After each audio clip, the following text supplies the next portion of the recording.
प्यारे बच्चों सत श्री अकाल। अज आपां 8वीं श्रेणी लई समाजिक विज्ञान विषय दा जो पाठ करन जा रहे हां उसका सिरलेख है बस्तीवाद अते शहरी परिवर्तन। अज असीं इस पाठ का पहला भाग करांगे।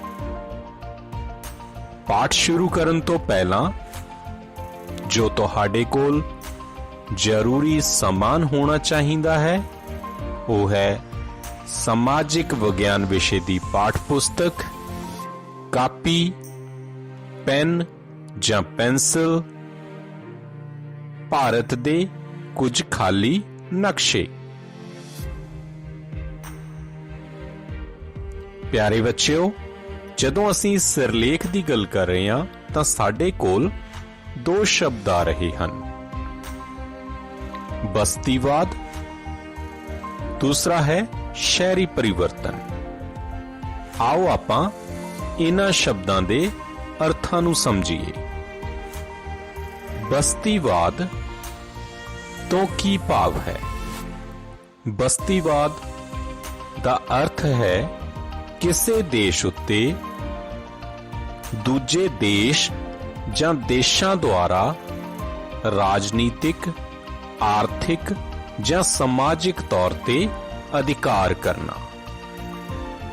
बस्तीवाद वो प्रक्रिया है जिस अनुसार कोई शक्तिशाली देश दूजे देश उत्ते कब्जा कर लेंदा है। जिस तरह साडे देश भारत उपर ब्रिटिश राज कायम होया, साडे देश नूं अंग्रेजां ने अपने अधीन कर लिया।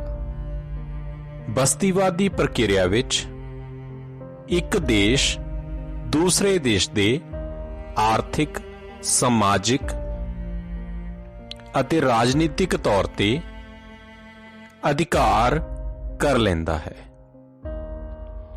बस्तीवाद विच अधीन होण वाला देश आर्थिक, समाजिक अते राजनीतिक तौर ते जो शक्तिशाली देश, बाहरला देश उस उपर कब्जा कर रहा है, ये सारे पक्ष उसदे अधिकार हेठ आ जाते हैं। वो इन्हां पक्षां तो भी उस कमजोर देश उपर अपना कब्जा कर लेंदा है, अपना अधिकार कर लेंदा है। दूसरा शब्द आया शहरी परिवर्तन। शहरी परिवर्तन तो भाव किसी देश की राजनीतिक दशा विच परिवर्तन होण नाल निशहरीकरण, कस्बियां अते शहरां दी स्थिति अते महत्ता विच परिवर्तन होना है।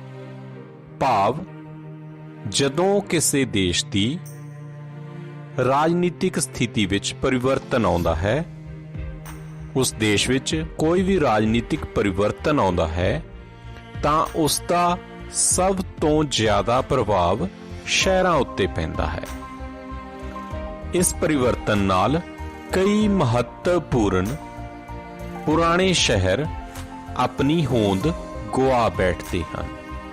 उन्हां दी जगह कई नवे शहर होंद विच आ जांदे हैं, जिस तरह पंजाब नाल होया। भारत पाकिस्तान दी वंड तो पहला पंजाब दी राजधानी लाहौर होया करती सी, परंतु इस वंड कारण लाहौर पाकिस्तान विच चला गया अते जो पूर्वी पंजाब बचिया वो उस राजधानी नालों, उस शहर नालों टुट गया। तां पंजाब दी नवी राजधानी चंडीगढ़ बनी। सो आपां जिस तरह पहला गल कर चुके हां कि राजनीतिक परिवर्तन होण नाल पुराने शहर अपनी होंद गुआ बैठते हैं अते उन्हां दी जगह कई नवे शहर ਹੋਂਦ ਵਿੱਚ ਆ ਜਾਂਦੇ ਹਨ। ਸੋ ਇਹ ਵੀ ਉਸੇ ਦੀ ਹੀ ਇੱਕ ਉਦਾਹਰਨ ਸੀ। ਆਓ ਹੁਣ ਆਪਾਂ ਇਸ ਪਾਠ ਨੂੰ ਅੱਗੇ ਸਮਝੀਏ। ਨਿਸ਼ਹਿਰੀਕਰਨ ਅਤੇ ਨਵੇਂ ਕਸਬਿਆਂ ਦਾ ਉਥਾਨ।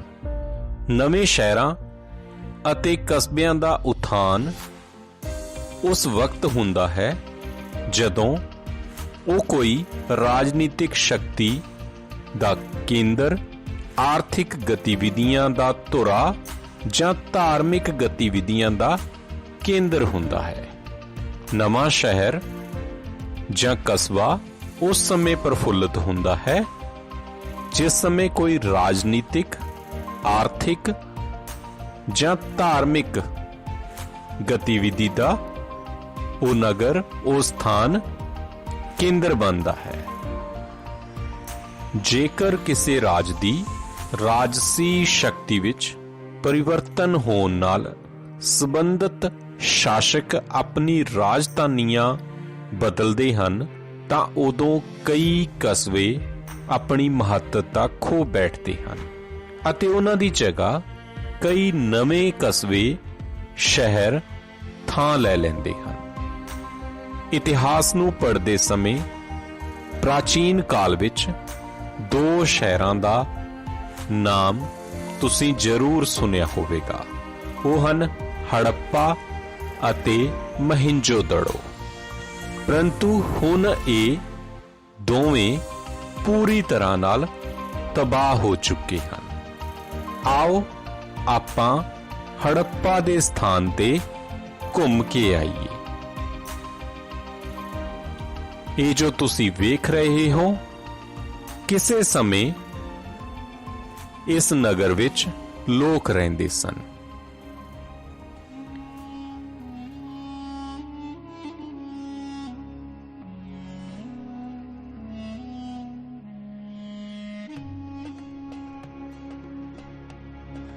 ਇਹ ਜੋ ਜ਼ਮੀਨ ਉੱਪਰ ਪਈਆਂ ਇੱਟਾਂ ਹਨ ਜਾਂ ਮਕਾਨਾਂ ਦੀਆਂ ਨੀਹਾਂ ਭਰੀਆਂ ਹੋਈਆਂ ਵੇਖ ਰਹੇ ਹੋ, ਇਹ ਕਿਸੇ ਸਮੇਂ ਵਸਦੇ ਰਸਦੇ ਘਰ ਹੋਇਆ ਕਰਦੇ ਸਨ।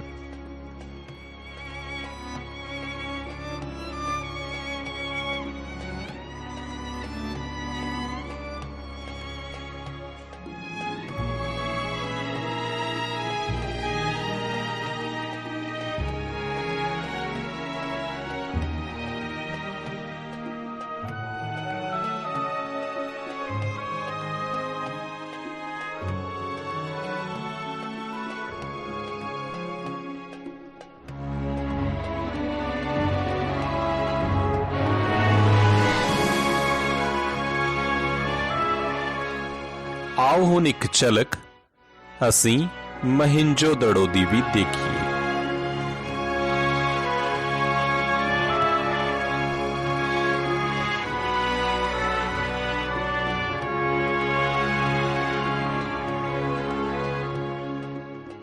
ਮਹਿੰਜੋਦੜੋ ਦਾ ਸਥਾਨ ਹੁਣ ਪਾਕਿਸਤਾਨ ਵਿੱਚ ਹੈ।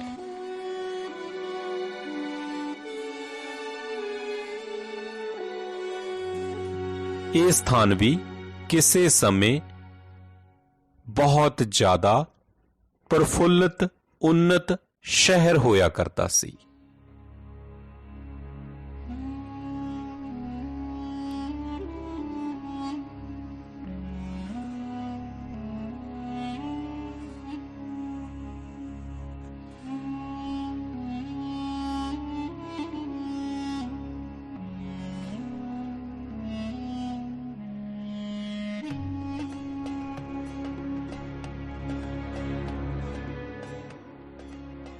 ਪਰੰਤੂ ਹੁਣ ਤੁਸੀਂ ਇਸ ਦੇ ਜ਼ਮੀਨ ਵਿੱਚ ਬਚੇ ਹੋਏ ਕੁਝ ਭਾਗ ਹੀ ਵੇਖ ਰਹੇ ਹੋ।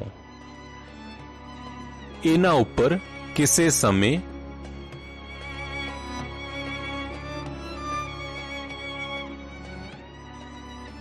ਮਕਾਨ ਹੋਇਆ ਕਰਦੇ ਸਨ, ਜਿਨ੍ਹਾਂ ਵਿੱਚ ਲੋਕ ਆਪਣੇ ਪਰਿਵਾਰਾਂ ਨਾਲ ਰਿਹਾ ਕਰਦੇ ਸੀ। ਪਰੰਤੂ ਹੁਣ ਇਹ ਤਬਾਹ ਹੋ ਚੁੱਕੇ ਹਨ।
ਭਾਰਤ ਦੇ ਇਤਿਹਾਸ ਵਿੱਚ ਹੀ ਤੁਗਲਕ ਵੰਸ਼ ਦਾ ਇੱਕ ਮਹੱਤਵਪੂਰਨ ਸ਼ਾਸਕ ਮੁਹੰਮਦ ਬਿਨ ਤੁਗਲਕ ਰਿਹਾ, ਜਿਸ ਨੇ 1325 ਤੋਂ 1351 ਤੱਕ ਦਿੱਲੀ ਦੇ ਤਖਤ ਨੂੰ ਸੰਭਾਲਿਆ। ਮੁਹੰਮਦ ਬਿਨ ਤੁਗਲਕ ਨੇ ਆਪਣੀ ਰਾਜਧਾਨੀ ਦਿੱਲੀ ਤੋਂ ਬਦਲ ਕੇ ਮੌਜੂਦਾ ਮਹਾਰਾਸ਼ਟਰ ਵਿੱਚ ਦੇਵਗਿਰੀ ਦੇ ਸਥਾਨ ਤੇ ਲੈ ਗਿਆ, ਜਿਸ ਦਾ ਬਾਅਦ ਵਿੱਚ ਨਾਮ ਦੌਲਤਾਬਾਦ ਰੱਖਿਆ ਗਿਆ।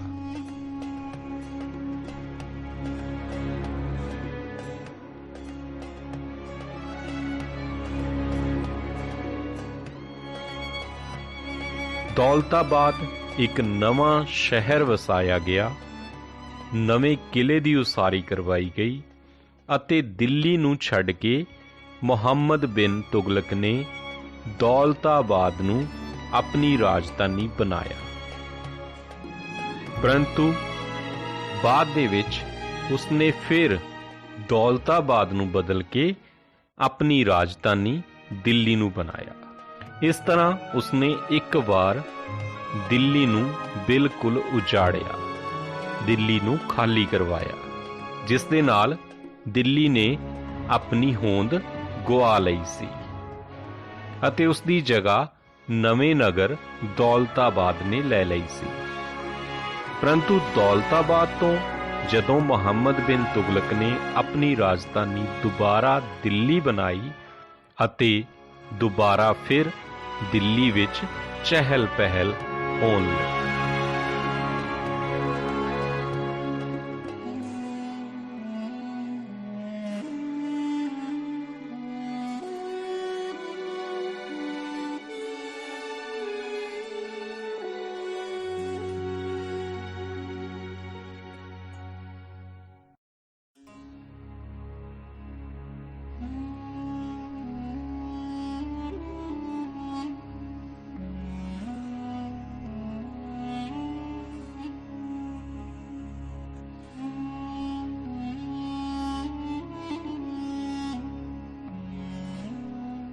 ਭਾਰਤ ਦਾ ਮੱਧਕਾਲੀਨ ਇਤਿਹਾਸ ਪੜ੍ਹਦੇ ਸਮੇਂ ਤੁਸੀਂ ਅਕਬਰ ਦਾ ਨਾਮ ਜ਼ਰੂਰ ਸੁਣਿਆ ਹੋਵੇਗਾ।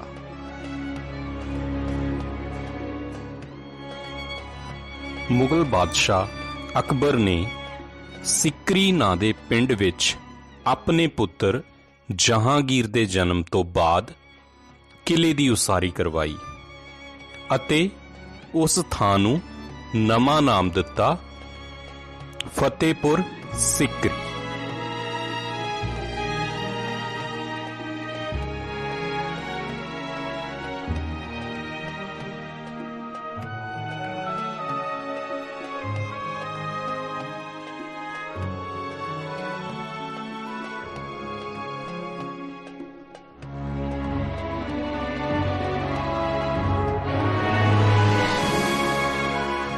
ਇਹ ਜੋ ਦਰਵਾਜ਼ਾ ਤੁਸੀਂ ਵੇਖ ਰਹੇ ਹੋ, ਇਹ ਸੰਸਾਰ ਦਾ ਸਭ ਤੋਂ ਉੱਚਾ ਦਰਵਾਜ਼ਾ ਹੈ, ਜਿਸ ਨੂੰ ਅਕਬਰ ਨੇ ਗੁਜਰਾਤ ਦੀ ਜਿੱਤ ਸਮੇਂ ਬਣਵਾਇਆ ਸੀ।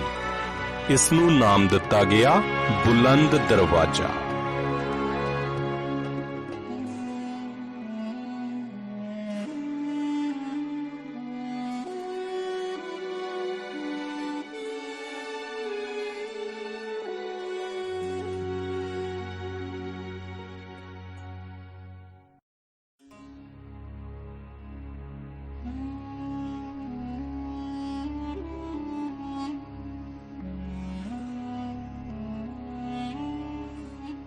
ਇਹਨਾਂ ਸਥਾਨਾਂ ਉੱਪਰ ਕਿਸੇ ਸਮੇਂ ਮੁਗਲ ਬਾਦਸ਼ਾਹ ਅਕਬਰ ਦਾ ਦਰਬਾਰ ਲੱਗਿਆ ਕਰਦਾ ਸੀ।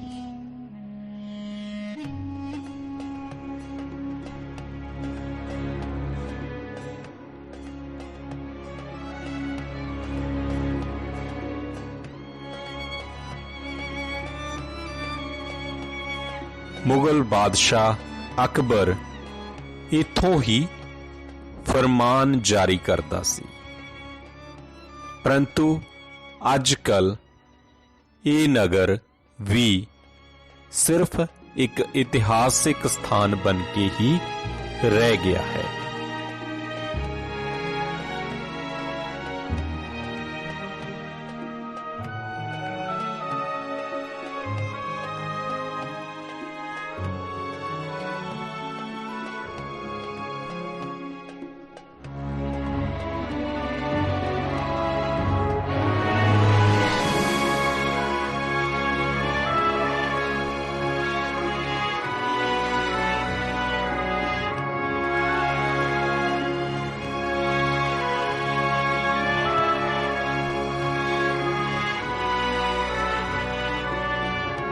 ਇਸੇ ਤਰ੍ਹਾਂ 18ਵੀਂ ਅਤੇ 19ਵੀਂ ਸਦੀ ਦੌਰਾਨ ਮੁਗਲ ਸੈਨਾਪਤੀਆਂ ਅਤੇ ਮਰਾਠੇ ਸਰਦਾਰਾਂ ਦੇ ਜੋ ਸਥਾਨ ਸਨ, ਉਹਨਾਂ ਨੂੰ ਕੋਈ ਖਾਸ ਮਹੱਤਤਾ ਨਾ ਮਿਲੀ, ਕਿਉਂਕਿ ਉਸੇ ਸਮੇਂ ਦੌਰਾਨ ਹੀ ਭਾਰਤ ਵਿੱਚ ਵੱਖੋ ਵੱਖਰੀਆਂ ਯੂਰਪੀ ਸ਼ਕਤੀਆਂ ਪਹੁੰਚ ਚੁੱਕੀਆਂ ਸਨ ਅਤੇ ਨਵੇਂ ਕਸਬਿਆਂ, ਨਗਰਾਂ ਨੇ ਵਪਾਰਕ ਮਹੱਤਤਾ ਹਾਸਿਲ ਕਰ ਲਈ ਸੀ। ਉਹ ਨਵੇਂ ਨਗਰ ਲੋਕਾਂ ਦੀ ਖਿੱਚ ਦਾ ਕਾਰਨ ਬਣ ਰਹੇ ਸਨ। ਸੂਰਤ ਪ੍ਰਾਚੀਨ ਕਾਲ ਤੋਂ ਹੀ ਭਾਰਤ ਦੇ ਪੱਛਮੀ ਤੱਟ ਤੇ ਸਥਿਤ ਵਪਾਰਿਕ ਕੇਂਦਰ ਰਿਹਾ ਹੈ, ਪਰੰਤੂ ਬੰਬਈ ਬੰਦਰਗਾਹ ਬਣ ਜਾਣ ਦੇ ਬਾਅਦ ਈਸਟ ਇੰਡੀਆ ਕੰਪਨੀ ਦੀ ਰਾਜਨੀਤਿਕ ਸ਼ਕਤੀ ਦਾ ਕੇਂਦਰ ਬਣ ਗਿਆ, ਤਾਂ ਵਪਾਰੀ ਲੋਕ ਸੂਰਤ ਨੂੰ ਛੱਡ ਕੇ ਮੁੰਬਈ ਵੱਲ ਨੂੰ ਤੁਰ ਪਏ,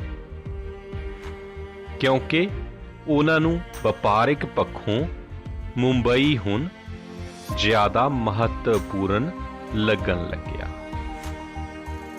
ਭਾਰਤ ਵਿੱਚ ਅੰਗਰੇਜ਼ੀ ਰਾਜ ਸਮੇਂ 3 ਨਗਰ ਉੱਭਰ ਕੇ ਸਾਹਮਣੇ ਆਏ। ਉਹ ਸਨ ਮੁੰਬਈ, ਮਦਰਾਸ ਅਤੇ ਕਲਕੱਤਾ। ਇਹਨਾਂ ਨਗਰਾਂ ਵਿੱਚ ਲੋਕਾਂ ਨੇ ਰਹਿਣ ਨੂੰ ਪਹਿਲ ਦਿੱਤੀ। ਲੋਕ ਇਹਨਾਂ ਨਗਰਾਂ ਵਿੱਚ ਰਹਿਣ ਲੱਗੇ ਕਿਉਂਕਿ ਇੱਥੇ ਉਹਨਾਂ ਨੂੰ ਤਰੱਕੀ ਦੇ ਚੰਗੇ ਮੌਕੇ ਪ੍ਰਾਪਤ ਹੋ ਰਹੇ ਸਨ। ਅੰਗਰੇਜ਼ੀ ਰਾਜ ਸਮੇਂ ਭਾਰਤ ਵਿੱਚ 3 ਨਵੇਂ ਨਗਰ ਉੱਭਰ ਕੇ ਸਾਹਮਣੇ ਆਏ।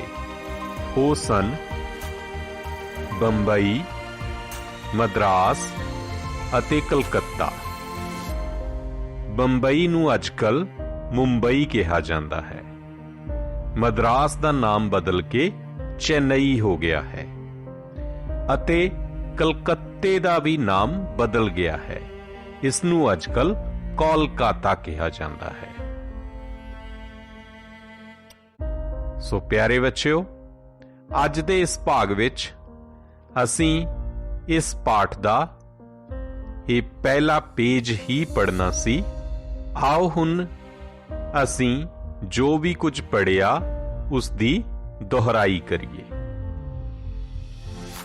ਸਭ ਤੋਂ ਪਹਿਲਾਂ ਅਸੀਂ ਜਾਣੀਏ ਬਸਤੀਵਾਦ ਤੋਂ ਕੀ ਭਾਵ ਹੈ। ਬਸਤੀਵਾਦ ਵਿੱਚ ਬਸਤੀਵਾਦ ਅਨੁਸਾਰ ਇੱਕ ਦੇਸ਼ ਉੱਤੇ ਦੂਜੇ ਦੇਸ਼ ਜਾਂ ਦੇਸ਼ਾਂ ਦਾ ਅਧਿਕਾਰ ਹੁੰਦਾ ਹੈ। ਇਹ ਅਧਿਕਾਰ ਕਈ ਪੱਖਾਂ ਤੋਂ ਹੋ ਜਾਂਦਾ ਹੈ: ਰਾਜਨੀਤਿਕ, ਆਰਥਿਕ ਅਤੇ ਸਮਾਜਿਕ ਤੌਰ ਤੇ। ਸ਼ਹਿਰੀ ਪਰਿਵਰਤਨ ਤੋਂ ਕੀ ਭਾਵ ਹੈ? ਕਿਸੇ ਦੇਸ਼ ਦੀ ਰਾਜਨੀਤਿਕ ਦਸ਼ਾ ਵਿੱਚ ਤਬਦੀਲੀ ਹੋਣ ਨਾਲ ਨਵੇਂ ਕਸਬਿਆਂ ਜਾਂ ਨਗਰਾਂ ਨੂੰ ਮਹੱਤਤਾ ਮਿਲਣ ਲੱਗਦੀ ਹੈ, ਜਿਸ ਨਾਲ ਉਹਨਾਂ ਦਾ ਵਿਕਾਸ ਹੋਣਾ ਸ਼ੁਰੂ ਹੁੰਦਾ ਹੈ ਅਤੇ ਪੁਰਾਣੇ ਨਗਰ ਉਹਨਾਂ ਦੀ ਮਹੱਤਤਾ ਘਟਣ ਲੱਗਦੀ ਹੈ। ਨਵੇਂ ਸ਼ਹਿਰਾਂ ਜਾਂ ਨਗਰਾਂ ਦਾ ਉਥਾਨ ਕਦੋਂ ਹੁੰਦਾ ਹੈ? ਇਹ ਨਵੇਂ ਨਗਰ ਜਾਂ ਸ਼ਹਿਰ ਉਸ ਸਮੇਂ ਪ੍ਰਫੁੱਲਤ ਹੁੰਦੇ ਹਨ, ਉਸ ਸਮੇਂ ਵਿਕਸਿਤ ਹੁੰਦੇ ਹਨ ਜਦੋਂ ਉੱਥੇ ਕੋਈ ਰਾਜਨੀਤਿਕ ਸ਼ਕਤੀ ਦਾ ਕੇਂਦਰ ਆ ਜਾਵੇ ਜਾਂ ਉਸ ਸਥਾਨ ਉੱਪਰ ਕੋਈ ਆਰਥਿਕ ਗਤੀਵਿਧੀਆਂ ਹੋਣ ਲੱਗ ਜਾਣ, ਵਪਾਰੀ ਆ ਜਾਣ, ਬਾਜ਼ਾਰ ਬਣ ਜਾਣ।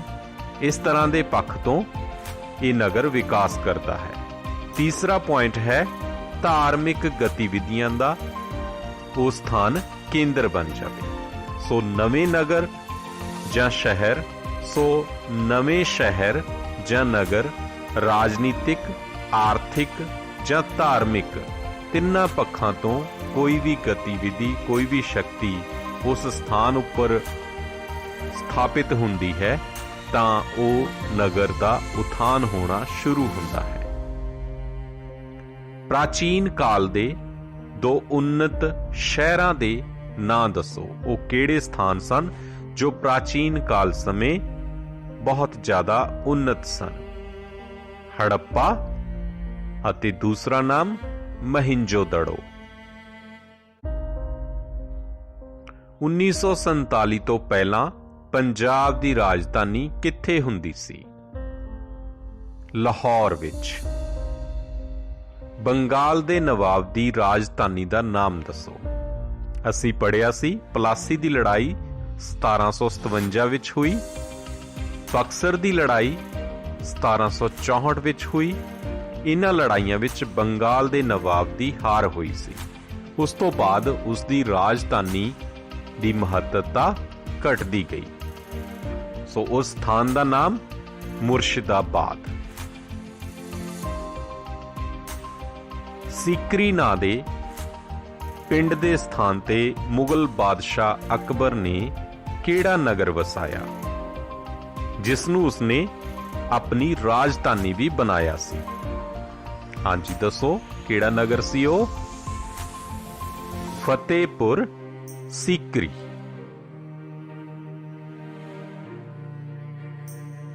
ਭਾਰਤ ਵਿੱਚ ਅੰਗਰੇਜ਼ੀ ਰਾਜ ਸਮੇਂ ਕਿਹੜੇ ਨਵੇਂ ਨਗਰ ਹੋਂਦ ਵਿੱਚ ਆਏ?